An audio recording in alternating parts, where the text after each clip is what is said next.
আপনি জানেন কি পবিত্র কাবা শরীফের দরজা কি দিয়ে বানানো হয়েছে? তো কাবা শরীফের ভিতরে প্রবেশ করার জন্য একটাই দরজা রয়েছে, যাকে মুলতাজিম অথবা বাবে কাবা বলা হয়। এই দরজাটা কাবা শরীফের জমি থেকে 2.13 মিটার উপরে। আজ আমরা যে কাবা শরীফের দরজাটা দেখছি সেটা 1977 লাইক সালে দিয়ে চ্যানেলটা শাহ সাবস্ক্রাইব খালিদ করে দিন ভাই। বানানোর হুকুম দিয়েছিলেন, যা 2.5 সেন্টিমিটার মোটা অ্যালুমিনিয়াম দিয়ে বানানো হয়েছিল।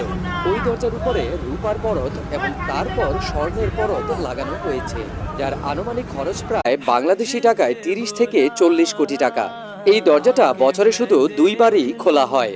প্রথমটা হলো পহেলা শাবান, যখন সম্পূর্ণ কাবা শরীফকে গোসল করানো হয়, এবং দ্বিতীয়টি হলো জিলহজ মাসের 1ম তারিখে, যখন কাবা শরীফের গিলাফ পরিবর্তন করা হয়। এছাড়াও বিশেষ বিশেষ ব্যক্তিদের জন্য ওই কাবা ঘরের দরজা খোলা হয়। আল্লাহ তাআলা যেন আমাদের সবাইকে সেই তৌফিক দান করেন যেন আমরা নিজ চোখে কাবা শরীফের ভিতরে দেখতে পারি। আমিন।